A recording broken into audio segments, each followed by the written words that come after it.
Ellie, Yes.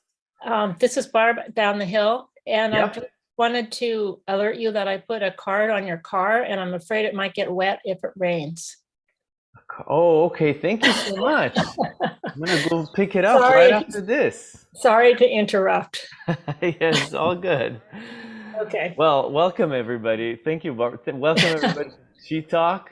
We are live, so I'm very excited. Thank you so much for coming here and being part of this group, this talk. Today we're gonna talk about best practices in this time of the year to practice, to strengthen your body, to harness energy, and a little bit wisdom about winter time. And this is a very special time today because it's solstice.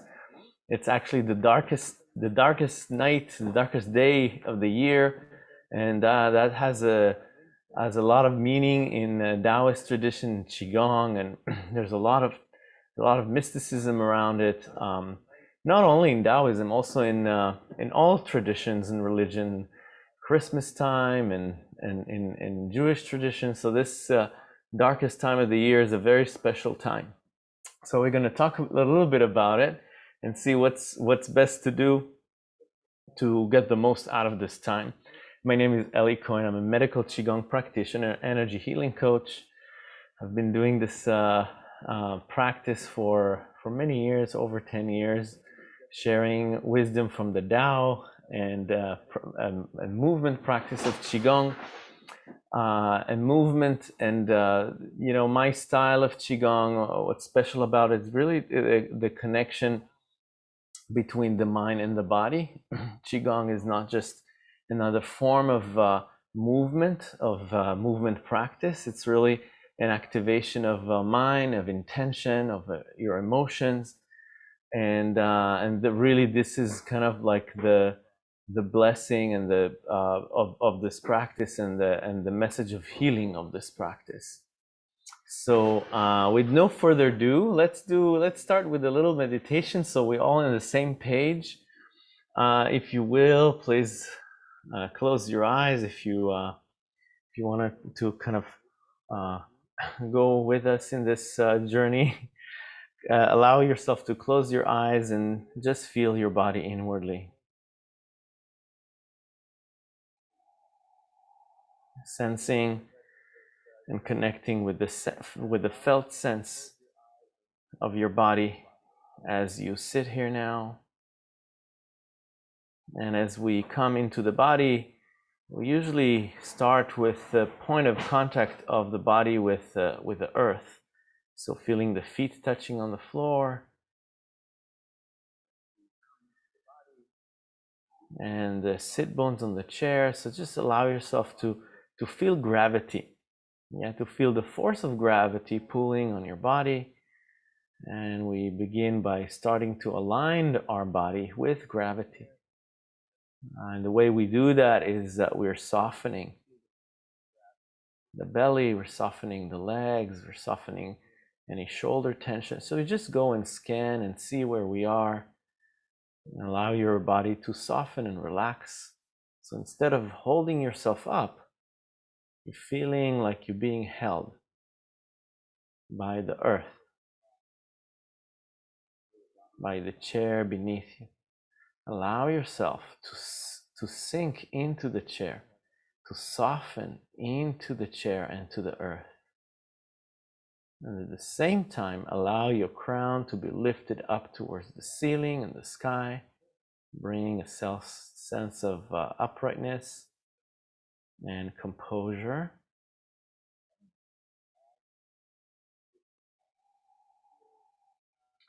Since we are in winter time, let's allow ourselves to put the hands on the lower abdomen. Feel the breath in your lower abdomen as it comes in naturally, as it goes out naturally.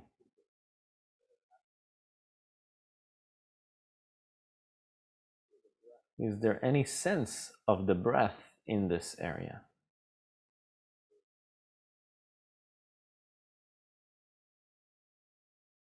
And what happens is, as soon as we put our attention in the lower abdomen, the breath tends to go there,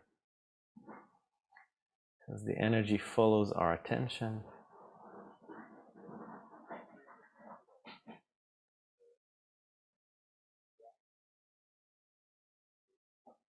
And let's lift one hand and put it over the heart center. And start this process. We're going to call it wave breathing in the beginning, but it's really a yin type of practice. We'll go through it. So one hand on the heart, one hand on the lower abdomen. And wave breathing, meaning that you're filling up the lower abdomen first and then goes up. The breath goes up to the rib cage and the chest. So just filling up your vessel from the bottom up. On the inhale, the top of the inhale, the breath is in the chest, and then exhale, chest, rib cage, lower abdomen.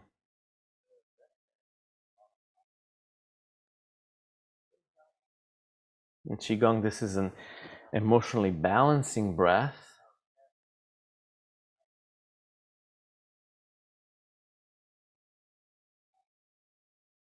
And just visualize a silver thread between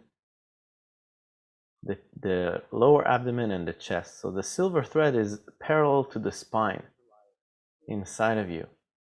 Just like a thread, that you're scanning as you go up on the inhale and down on the exhale. And see if you can really grasp every section of that silver thread.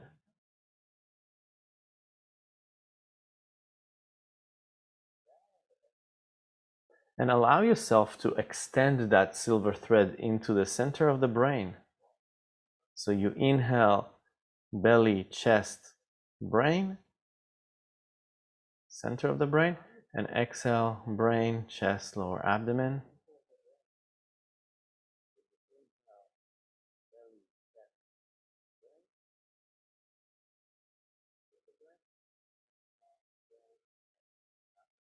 See if you can scan any area on that silver thread, in the throat, the solar plexus, everywhere, creating a continuum.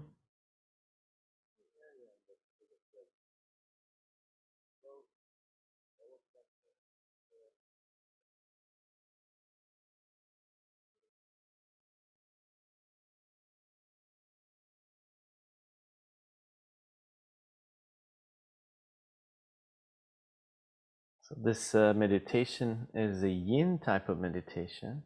We're focusing on the most yin part of the body.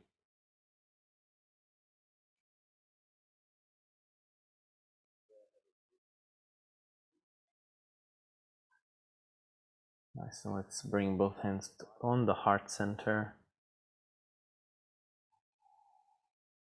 From here, open the hands to the side and open the eyes. Beautiful, beautiful, beautiful, beautiful. So what is the best thing to do for winter? What is the best qigong practice? And there's just a little bit of wisdom about this time of the year, the darkest time of the year. And first recommendation would be to do meditation. And this type of meditation that we just did is very, very good for you. It just goes on the energy centers themselves. And you really want to kind of scan that silver thread and find and see where you are lacking. So where you feel that area very good, and where in your body there's a gap, like you don't feel it so well. And so you know where these energy centers, you can work on opening them. So this is just for this meditation. It's a very healing type of meditation and aligning all your energy system. So we have different energy system. In the yogic tradition, it's called chakras. We call it energy centers, and each one has a certain value. A part of your personality, associated with the different organs in the body. It's a very elaborate system, And really working on opening all that area with this type of meditation is very healing, especially if you're teaming it up with the breath. So this is an invitation to do today in the darkest time of the year. And the darkest time of the year is very special. So it's the most yin part of the year. The winter in general is is the yin part of the year, and today is the most yin. So what we want to, and what is the power of yin? So last time we talked about the power of water and how water in qigong and traditional Chinese medicine considered to be the strongest element, the most powerful element. People that are acting from a yin place, from a non-doing, are very powerful. Water is very powerful. Is very powerful than any other thing that we know. Better than fire, than metal, than wood, and soil. Water is very powerful, and so it's very yin. What does that mean? Very yin. What does it mean that the darkest time of the year? And so what it means is that we have the yang side of our personality and or of our existence, and we have the yin side. The yin side is the hidden side. The dark side is the unseen side, is the things that we don't see in ourselves. It's also the subconscious mind. It's also the unconscious. So it's the night time. It's where the dreams comes. The way you sleep at night, if you sleep good or bad, really tells a lot about your connection with your yin side too. But this is the time to manifest. In the winter is a time to, in qigong tradition, is to store energy. This is not the time to go out and expend a lot of energy and party. It's actually time to conserve energy. This is time for storing energy. Storage is the essence of winter energy.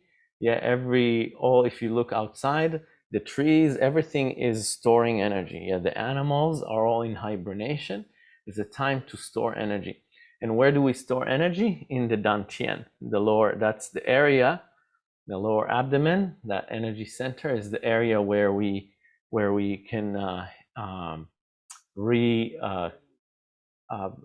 kind of build a lot of qi in our kidney energy, and build our so lower abdominal breathing and meditation would be very healing, because it's very healing for the kidney. It nourishes and amplifies the kidney energy, which is part of your longevity.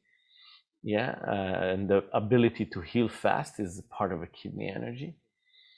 So lower abdominal breathing and meditation would be very good. Stillness postures in qigong would be very powerful in this time of the year. So staying in posture for a long time, the energy would come into the inside of the body. So if you if you do a cut here in your arm or in one, the most yin part of the body is the bone and the bone marrow. The most yang is the skin and the muscle. But the yin is the inside, right? So the inside would be the bone marrow and the bone. And that governs by kidney. So your bone marrow, and now in science, they actually not very long ago, they actually found that the kidney, actually there's a hormone that triggered the bone marrow and the stem cell.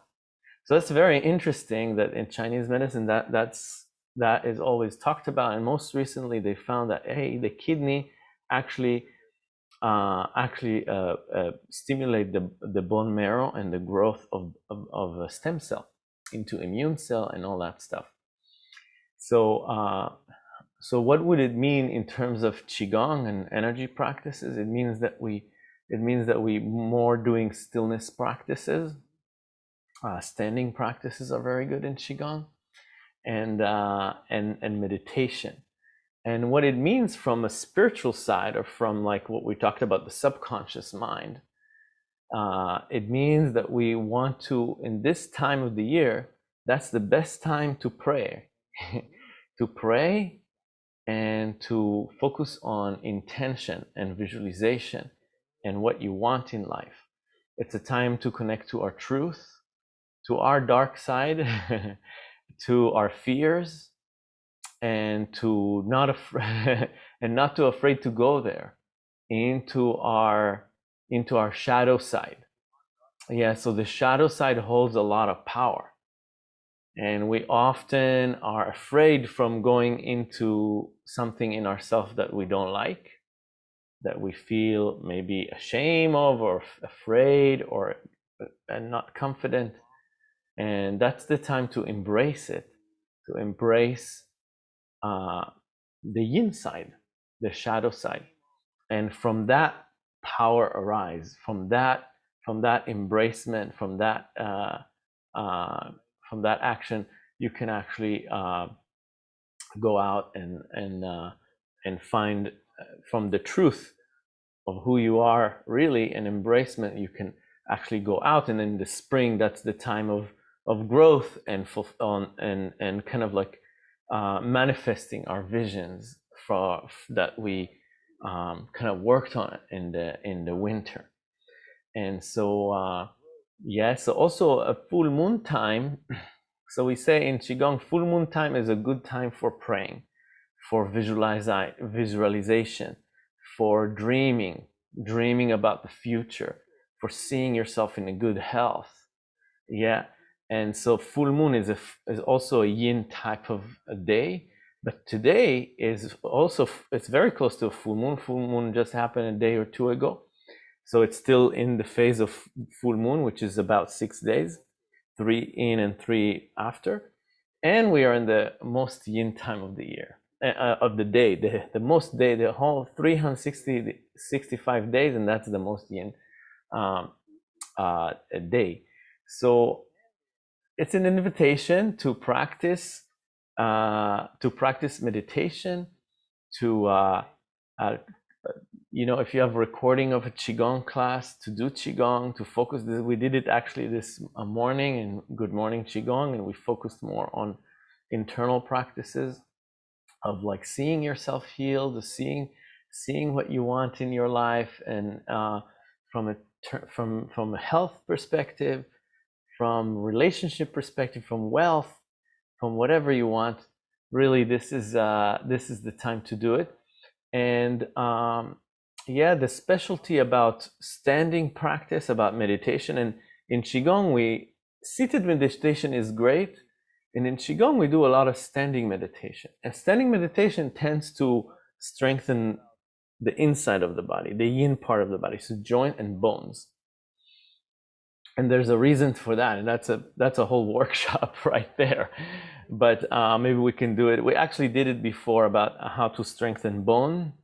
And so the whole sequence that we're going to start sharing, the sequences in classes from now on, would be about that, would be about storing energy. There's going to be a lot of standing posture, and the movement would be very good for joint and bones. And there's emphasis on lower back. If you want to work on your lower back, I know a lot of people suffer from lower back problems. That's very important to strengthen the lower back, because that's where the kidneys are.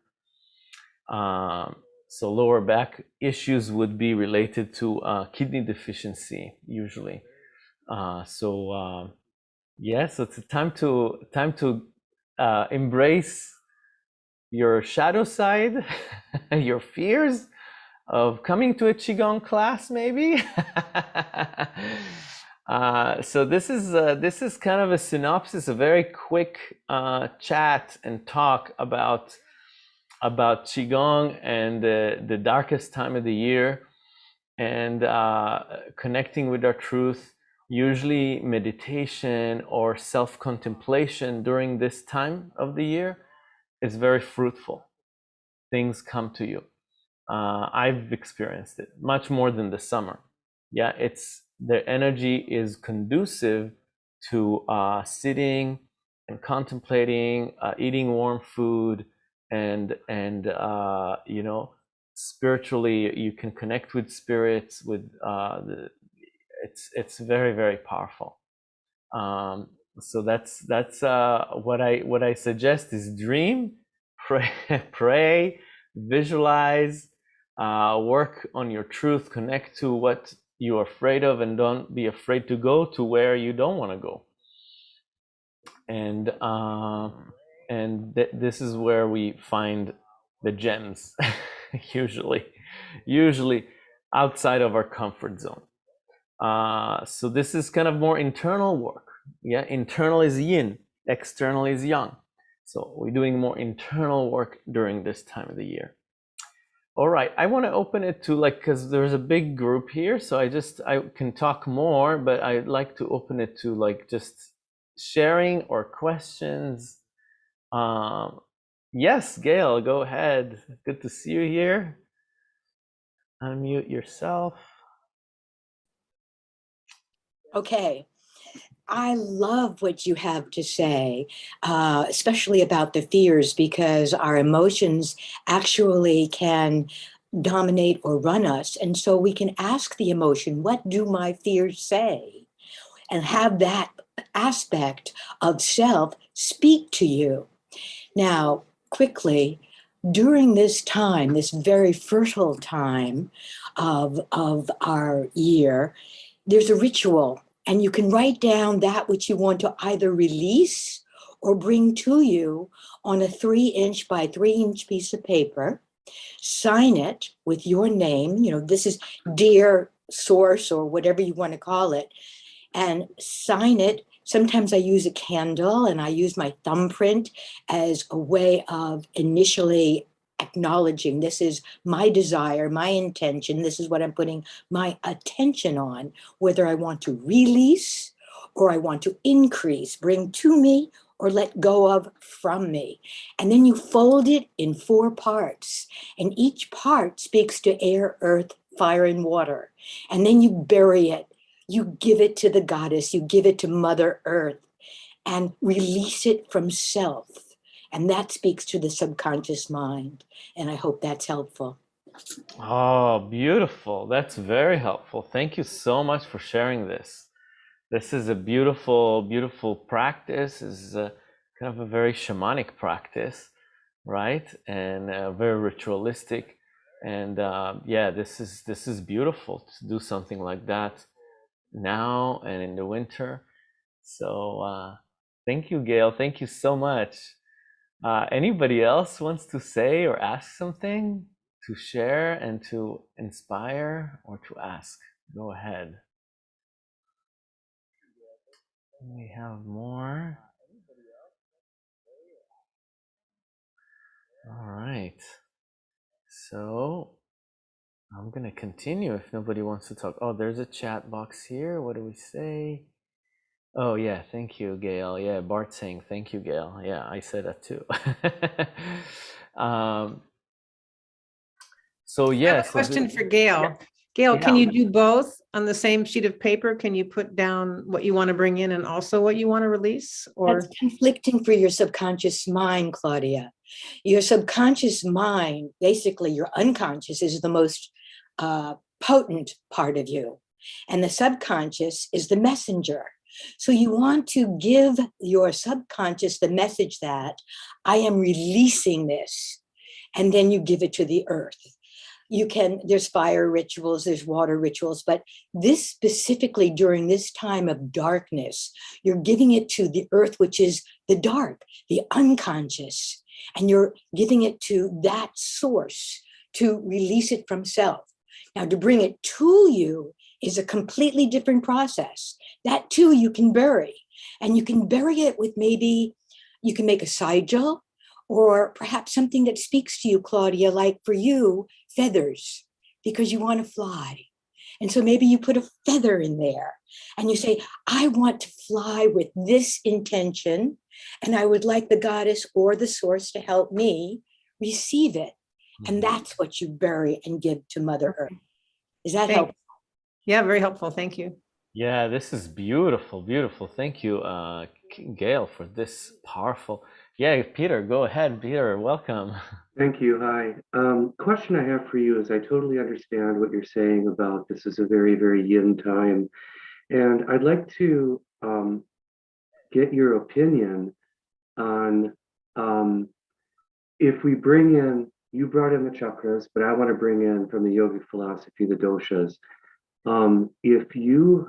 If somebody has a very strong tendency this time of year to fall into inertia and laziness and things like that, it seems to me it's all about balance. It seems to me it's all about balance. So I have to always be careful this time of the year because I live in the Midwest, and this is a place where it's cold. You want to stay inside. You don't want to do anything. You don't want to exercise. And if you tend to have a personality or a constitution that is prone to inertia and laziness, it can be really dangerous. From many perspectives, psychologically, emotionally, physically. Yeah. People might tend to eat more, people might drink more, people might do things more in excess for just maladaptive coping mechanisms, because you might not be able to get out of your house for a while.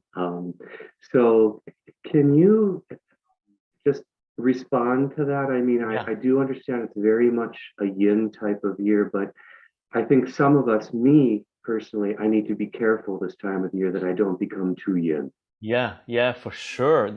Thank you for mentioning that. We kind of touched on it a little bit last talk, but from another question that came, and that's so good. Thank you so much for raising this, because this is a very important part. And this is really, when we are in the cold season, the energy tend to contract and to sink. Yeah, and it's very easy. People talk about the winter blues and laziness and a lack of motivation and all that. So we don't want frozen chi. When the chi gets stagnant, and cold can definitely do that, it's not good for us. And the way to counteract it is to connect with the heart. And this is why we have all these holidays around the world that are all about love and connecting with loved one and visiting another and cooking food and connecting with the heart, because the heart is the fire element. And when you and this is really how to energize or to use chi correctly, is to, when you have water and you have fire, and then the fire cooks the water, and then there's steam, right? So what is chi? Is the steam. So if there's no fire during this song, if there's no love, this is why people sing songs also, not only in Christmas, not only in Christian tradition, all over the world in the winter. Even Jewish tradition, Hanukkah is all about songs. Yeah, so singing is warming the heart. Yeah, it's also releasing emotions. So chanting or singing, it's really warming. And so it's very, very important to connect with this emotion of love. And one of our first practices that we do is warm up the hands and put them on the lower back, and warming up the kidneys. So the chi in the kidneys won't get stagnant, because we don't want cold water. So really, that's very important, and it is all about balance. And you see that there's actually more communal acts of love and togetherness in the winter, starting for Thanksgiving and Christmas, and going together and chanting and singing and being together is very, very important. You see animals, they're all together hugging in the winter. And so that's very important. Love and connection is very important. And you don't need to and Gail is saying something, an excellent elixir for winter is bone broth, great for kidneys. Yeah, and that's true too. We're gonna talk, there's a whole about food. Maybe we can do another chi talk about food and how to nourish your kidney chi with food. Yeah, bone broth is a really good one. Yeah, I don't know if that's talking to you, Peter. Yeah. So that's something that is very important. Connection with other human beings, love, connecting with energies of the heart, which is gratitude, inspiration, joy, and love. So activating these four energies and focusing on it is very important. Thank you guys so much for this beautiful presence, and I hope to see you in class, because we really practice really good practices that are good for winter. We're gonna do all this standing postures, bone breathing, really work on lower back, strengthening the kidney chi. So thank you again for joining me. And let's do a final kind of a short meditation of closing, if you will. So, and let's finish it by actually activating the heart energy in our hand. And when we are rubbing the hands close together, we are generating heat. But if you try to rub the center of the palms together, the two centers of the palm rub against each other, see if you can do it. Much more heat, right? So that's the pericardium. That's a very strong point, the center of the palm. This is a very healing point. So I'm sitting here and it's a little cold actually. So that's good. Now let's put it on the lower back and massage the lower back. Let's start massaging the lower back, massaging the kidney. Breathing into the lower back as you do that. See if you can breathe all the way down here.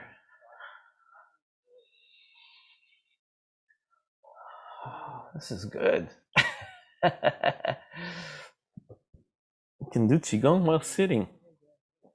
And let's bring the hands to the heart. And allow yourself to close your eyes. And feel the kidney and the heart. And when we connect with our internal organs, we see them as kids, our kids. So allow yourself to visualize your kid here in the heart and just smile to it. See if you can, and some people have I notice during the time I'm teaching, a lot of difficulty to feel love or to feel. So the first thing you want to feel, if this is kind of foreign to you, is to just put your attention here in the center of the chest, and then just feel appreciation to the heart that is beating all these years, that is doing this work. And just acknowledge it. You know, every organ has its own conscious, so it's like a being. And it's like saying hello to it and saying thank you to it. So just start with appreciating this little person that is called the heart center. And saying thank you, so you're beating all the time without rest since I was born until now. I don't have any issues with my heart. I'm healthy. I can do all I need. I know I don't need to even think about it. Yeah. So that's deep appreciation. Yeah, and we usually think things for granted until something is go wrong, right? But we want to do it before it goes wrong. Yeah. So you actually, when you do that, it actually works better. It's preventative medicine. So you thank it for all the beats are in perfect alignment since the day you were born. Can you imagine? And then smile to it. Smile to it and give it love and thanks. And so see if you can get an intimate connection with this organ from that place of appreciation and love. And see if you can get a smile back a thank you back from it.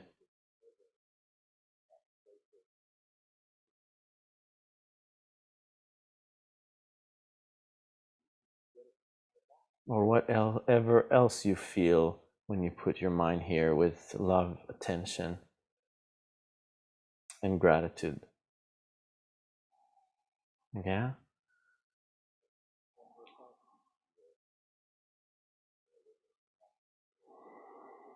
And the heart is the sun, is the fire element, and that fire is keeping you alive, is cooking the water into chi, into steam. And see the illumination in the whole body from the sun.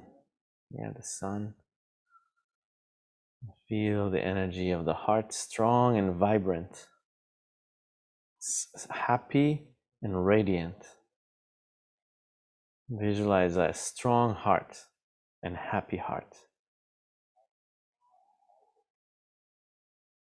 Nice. And let's open the hands and open the eyes. And thank you so much for joining me, finishing with this beautiful heart meditation. Thank you, Peter, for mentioning that. We finished this meditation with the heart, the most important organ in the winter. So thank you guys so much for joining me. Thank you. Welcome, welcome, welcome. Thank you, Gail, for your contribution, and Peter and everybody else. And I'll see you next time. And have a really wonderful holiday, wonderful Christmas. Really hug people, sing songs, and kiss people. Make love. All right, bye. Bye, guys. Thank Bye. you. Thank you, Eli.